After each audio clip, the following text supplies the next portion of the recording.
Today is officially the first day of summer, and many parts of the country will see hot temperatures. According to pediatrician Richard So from the Cleveland Clinic, you can help beat the heat by hydrating the night before. He also suggests that people take breaks from the heat by getting into the shade. Dr. So says that vomiting and exhaustion are telltale signs of heat illness among kids. So says it's important to cool the kid down with ice or even a garden hose. But if symptoms persist, he says to seek medical attention immediately. The fentanyl crisis is affecting the lives of ordinary American families. Dr. Mark Siegel has more from New York. How does a vibrant, healthy, physically capable 17-year-old just no longer live? It's been more than a year since Chris and Laura Didier found their 17-year-old son slumped over his desk inside their home near Sacramento. Zach Didier died of fentanyl poisoning in December 2020 after taking what he thought was a single Percocet pill.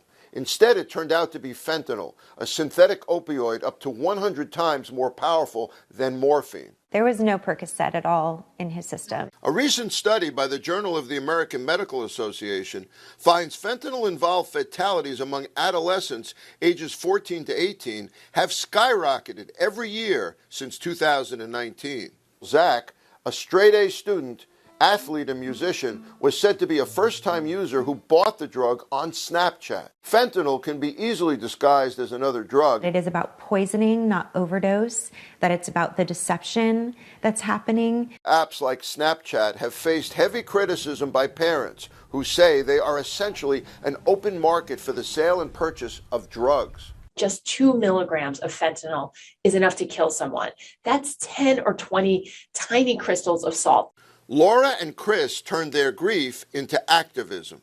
We've got to talk about the dangers that our kids are being exposed to. What if in our warning and in sharing our story, we can save some of these other kids? And we knew it's what Zach would want us to do. The DEA reports that Mexico's transnational criminal organization, which includes China, India, and social media, are producing increased quantities of fentanyl-laced counterfeit tablets. Shining a spotlight on these bogus pills is a big part of protecting our children. Growing up, your parents probably told you not to play with your food. But how about wearing it? Jackie Ibanez has more on a fashion show serving up fresh looks made out of food and the messages behind them.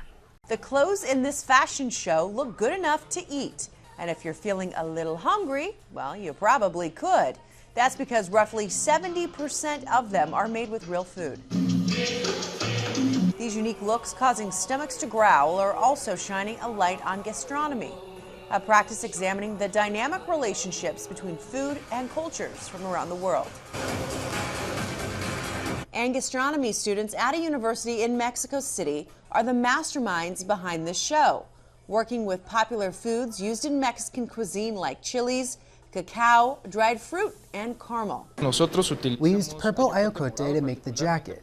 Everything was embroidered by hand. To make clothes highlighting a variety of diverse social groups like hipsters, goths, and more. Behind the design of each one of these costumes, there is research into the urban tribe. There is research into the designs, into the way they express themselves.